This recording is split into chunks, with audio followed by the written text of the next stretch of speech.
Olá, um grande abraço a todos, seja bem-vindo ao nosso canal. E hoje eu vou falar sobre como foi o meu chamado. É importante falar sobre isso porque quem sabe, né, a minha humilde história possa te inspirar. Para quem não me conhece, meu nome é Carlos Eduardo e eu fui criado numa família de 7 irmãos.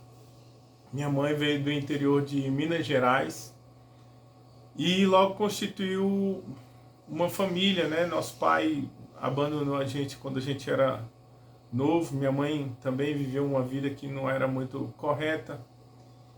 E aconteceu que eu cresci assim bastante revoltado com a vida, né? Na adolescência me envolvi com más amizades, né? E por volta ali dos meus 14 anos, tinha um vizinho na frente da minha casa que ele sempre pregava a palavra para mim falando de Apocalipse, né, dos flagelos e aquilo ali. A princípio eu não dava muita trela não, né, mas com o tempo aquela palavra foi entrando no meu coração e foi gerando um certo temor no meu coração porque para mim era assim um terrorismo bíblico. Eu falei, rapaz, o negócio vai ser feio demais. E a princípio eu não fui a Cristo, aos pés de Cristo, porque eu queria Jesus, mas por medo assim dos flagelos, né? Então quem sabe essa não é uma boa estratégia pregar a palavra através, né, de Apocalipse ali. Eu fui por medo, por temor, e hoje eu tenho desenvolvido o meu amor por Jesus e pela obra. Mas assim, aconteceu que quando eu me converti, é, uma coisa que eu gostava muito era de evangelismo. Eu era muito tímido, né, devido aos traumas que tive na infância. Mas uma coisa que fazia o meu coração queimar era quando o pastor e a igreja chamavam para ir para o evangelismo. E às vezes, quando não tinha ninguém, eu ia sozinho. E na minha fé de novo convertido, de neófito, porque a gente não pode só. O correto mesmo é que vá no mínimo de 2 em 2, como Jesus mandou ali na comissão, na grande comissão. E aconteceu que isso queimava o meu coração. E eu quero dizer para você que talvez, né, aquilo que queima no seu coração para fazer no meio da sociedade, dentro da igreja, seja louvor, estudo, palavra, é isso que provavelmente seja o dom que Deus te chamou para fazer. Não enterre seu dom. E o pastor vendo ali que eu gostava muito de evangelismo, ele me colocou para ser um líder de evangelismo. E eu fui evangelizando, trabalhei com células. Mas uma coisa que eu gostava muito ali nos meus anos de convertido, eu me converti em 1997, portanto já faz 27 anos, né, da data em que eu me converti até a data em que gravo esse vídeo. E além de gostar muito de evangelismo, eu gostava também muito assim de palavra, né, de estudar a palavra, de buscar conhecimento na palavra. Quando eu ouvia uma pregação, eu ficava muito atento em relação a versículos, né? E isso assim queimava o meu coração.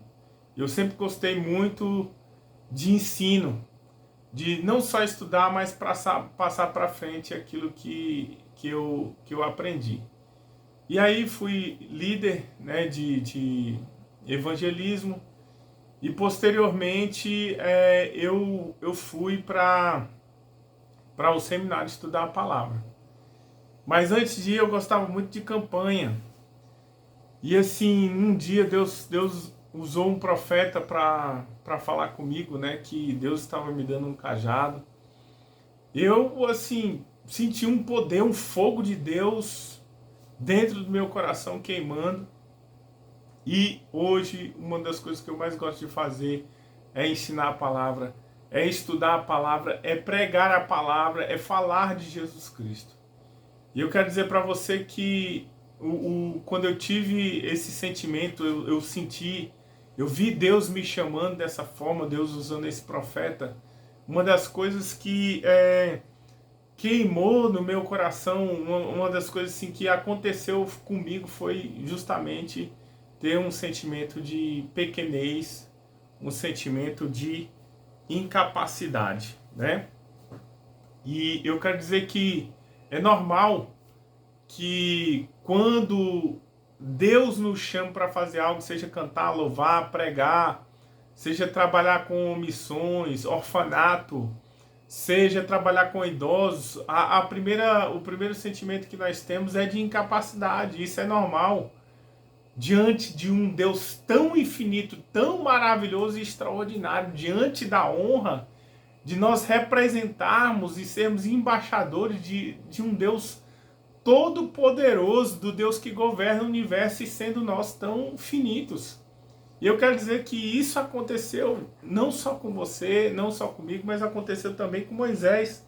Lá em Êxodo capítulo 10, quando Deus o chama, ele diz o seguinte: então disse Moisés ao Senhor: ah, Senhor, eu nunca fui eloquente, nem outrora, nem depois que falaste a teu servo, pois sou pesado de boca e pesado de língua.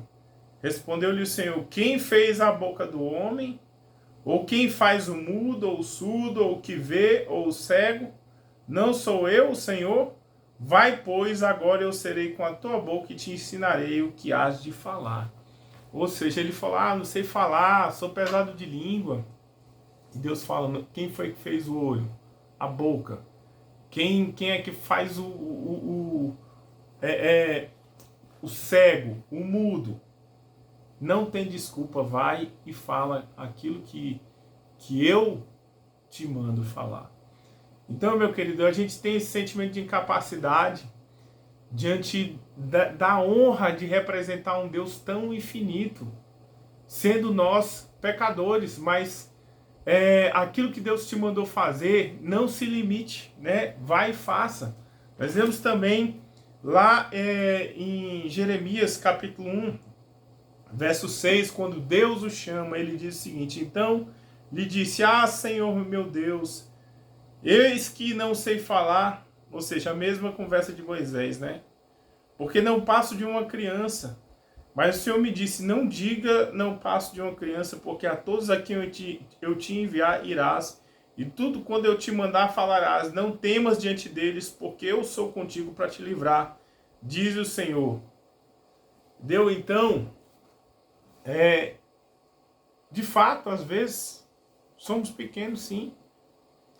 E Deus, ele usa justamente esse sentimento de incapacidade para a glória dele. Veja Gideão. Ele fala: o Senhor é contigo, homem valoroso. Juízes capítulo 6. Ele fala: o Senhor é conosco, tendo em vista, né, que os nossos inimigos têm nos subjugado. Tem ocorrido tudo isso. E aí Deus fala com ele, né, vai porque você é escolhido. Você é contigo, homem valoroso. Ou seja, embora ele se visse como o menor, o mais pobre da menor família, Deus o via capaz. Eu quero te falar, né, que talvez você tenha um sentimento de pequenez, de incapacidade. Talvez você esteja dizendo para si mesmo: ah, eu não passo de uma criança. Porque de fato ele podia ser muito novo, né? Ou podia não ter experiência, mas Deus falou para ele: ó, eu te escolhi, foi do ventre da tua mãe. Vai e fala, porque eu vou te colocar para plantar e derrubar, para falar para reis. E eu quero dizer para você, né, que está ouvindo, está ouvindo e vendo esse vídeo, né, não se limite em relação ao chamado. Porque Deus, ele usa aquele que se sente incapaz, é justamente aquele que não quer ir. Aquele que se acha pronto: não, estudei teologia, eu estudei filosofia, eu sei. Esse Deus trata, esse Deus leva para o deserto para ele entender que não é o homem que faz a obra. Mas quanto mais nós nos esvaziamos e nos sentimos pequenos, a palavra de Deus nos diz que o poder de Deus se aperfeiçoa na fraqueza. Deus usa o fraco, Deus usa o pequeno, Deus usa o improvável, como eu era o mais tímido.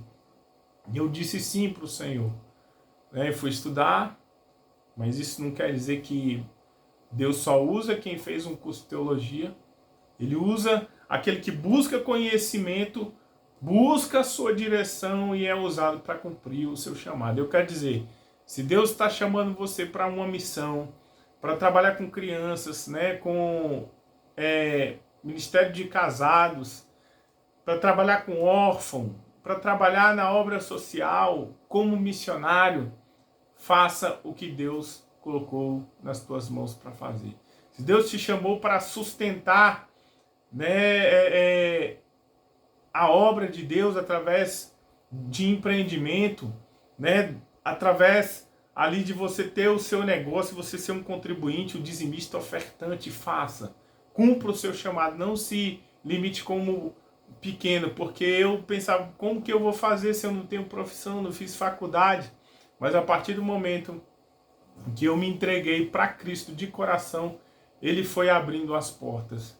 Ele foi enviando o suprimento. Ele abriu as portas para eu fazer uma faculdade de teologia, uma faculdade de direito. Hoje eu também sou advogado, né? Estudar psicologia, fazer uma pós-graduação em direito e processo penal, né? E ali ir crescendo. E hoje eu sou não só o pastor do Ministério FITS do Brasil, mas também eu tenho pregado a palavra. Já fui por vários lugares aqui no Brasil, Andirá, Paraná, várias cidades do Goiás, Paranoá, São Sebastião, Brasília, e estamos pregando a palavra agora em Lusiânia.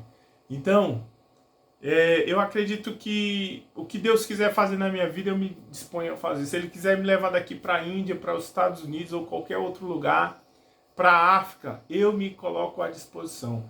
Então não limite o poder de Deus, porque a partir do momento em que eu passei a buscar Deus, Deus passou a salvar a minha família. A partir do momento que eu passei a buscar Deus, Deus abriu porta de faculdade, né? Eu não tinha imóvel nenhum, Deus nos deu imóveis através da minha profissão como advogado, né? Que é a minha profissão de armador de tenda, como o Paulo ali tinha. E a melhor coisa que você pode fazer é a obra sem ficar precisando de dinheiro da igreja. Para a igreja a gente tem que doar, entendeu? Porque se você vai confiando que alguém vai ser teu mantenedor, provavelmente você tem 99% de ser abandonado no campo e na obra. Então tem uma profissão né, armador de tenda, por exemplo, como Paulo tinha, é um símbolo que eu uso para dizer que você tem que ter uma profissão da onde você vai tirar o dinheiro para você investir naquilo que você ama, que é pregar a palavra. Não vá dependendo de oferta, de contribuição de pessoas, porque você vai passar no estreito, entendeu? É melhor você ter uma profissão definida. E aí você usar isso para a sua finalidade principal, que é pregar o evangelho. Mas não se limite. Se você está dizendo não, está, quem sabe, em dúvida, se coloca à disposição. Deus vai prover os meios. Como eu falei, Deus proveu não só imóveis, bens, faculdades, mas hoje sou casado com uma mulher de Deus. Tenho 2 filhos abençoados, né? E Deus tem feito grandes coisas através da minha vida a partir do momento que eu disse sim para Ele. Então, talvez Deus esteja esperando que você diga sim para Ele, para que Ele possa abençoar os seus negócios, para que Ele possa abençoar a sua vida financeira, sua vida espiritual, sua saúde.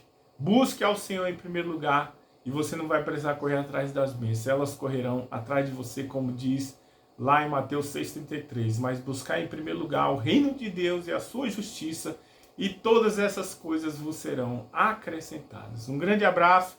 Se você não é inscrito no nosso canal, se inscreva e nos aguarde para o próximo vídeo.